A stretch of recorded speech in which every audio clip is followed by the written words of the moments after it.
레디컬, 데이비드 플랫, 가난한 자들이 필요로 하는 만큼 나눠주라, 배부른 몇 나라, 그리고 굶주린 나머지 세계.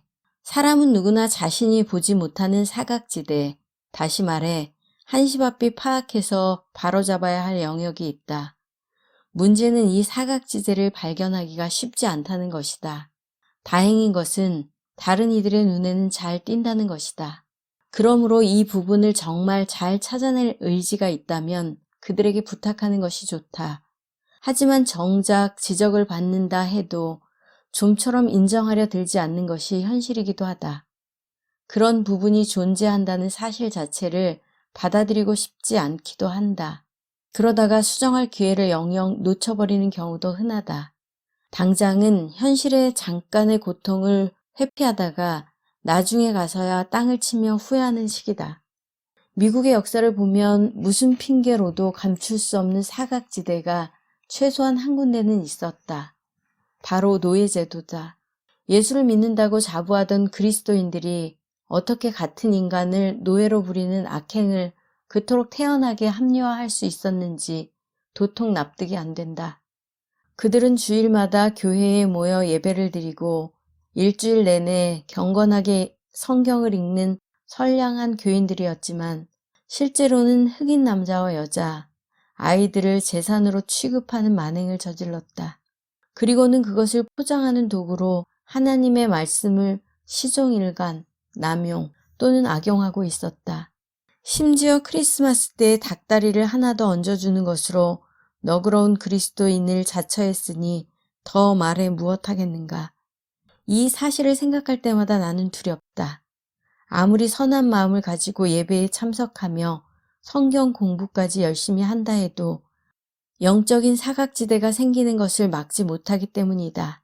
죄에 물든 인간의 본성은 좀처럼 사라지지 않고 보고 싶은 것만 보고 무시하고 싶은 것은 무시하게 만든다. 그리스도인일 뿐만 아니라 목회까지 한다는 나 역시 아무런 의식 없이 악을 저지르고 있는지도 모른다. 얼마 전 하나님은 나의 사각지대를 드러내기 시작하셨다. 바로 불순종의 영역이었다. 돌이켜보면 나는 마치 성경 말씀에 그런 문제를 지적하는 구절이 전혀 없는 것처럼 지냈다. 어쩌면 깨끗이 무시하고 살았다는 편이 더 정확할지도 모르겠다.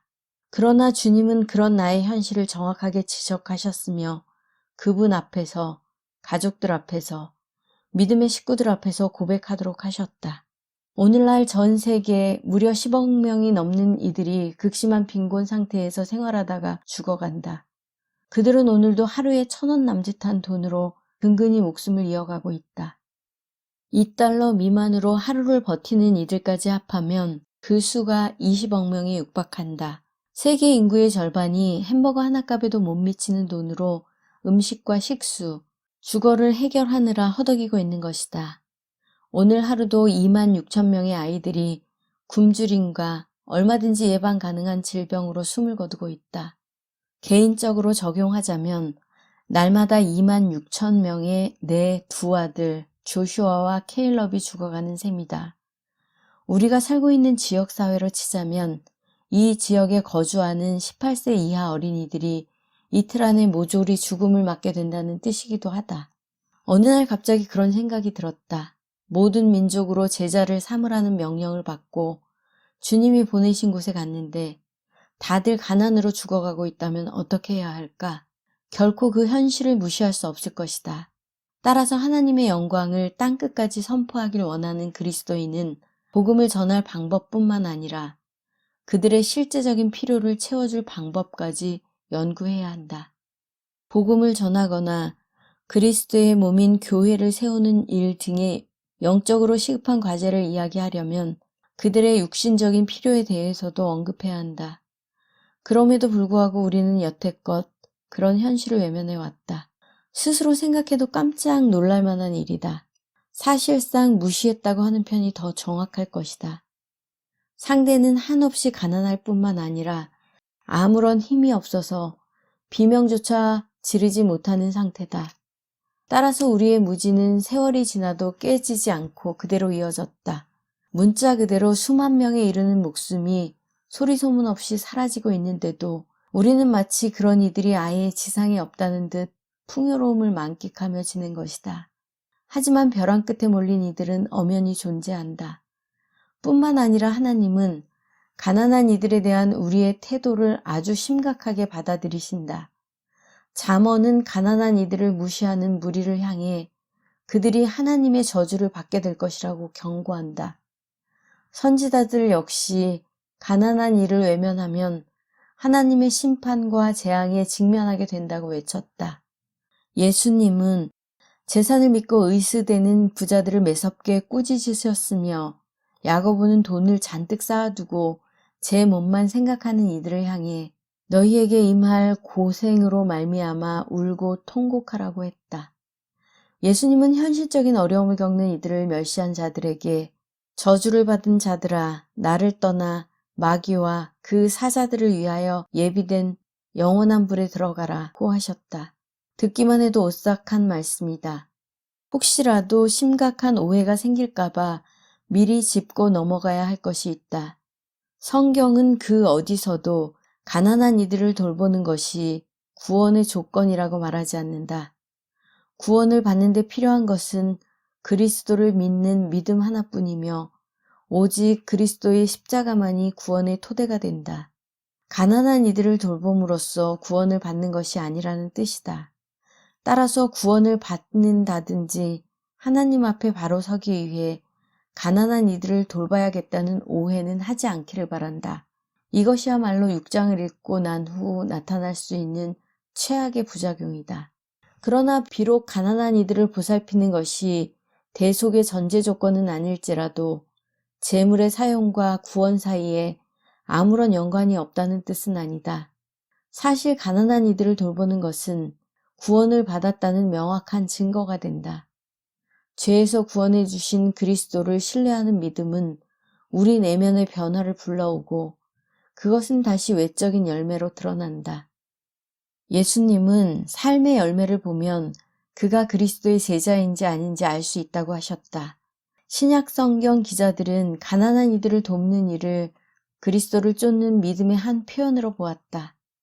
따라서 가난한 이들을 돌보는 행동은 예수님을 중심에 모신 이들에게서 자연스럽게 나타나는 반응이며 주요한 증거이기도 하다.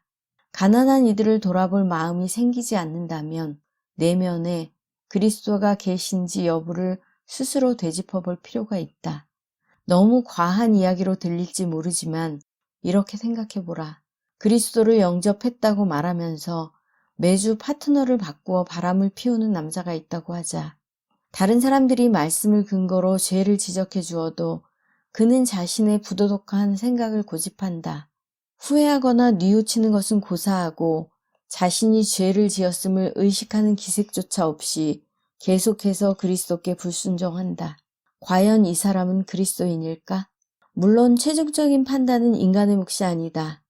하지만 불의한 자가 하나님의 나라를 유업으로 받지 못할 줄을 알지 못하느냐, 음행하는 자나 간음하는 자나 라고 하신 말씀을 읽을 때마다 이 남자가 과연 하나님의 자녀일지 의구심이 드는 것은 당연한 일이다. 구원을 받기 위해 성적으로 부도덕한 행위를 그만두어야 한다는 이야기는 아니다.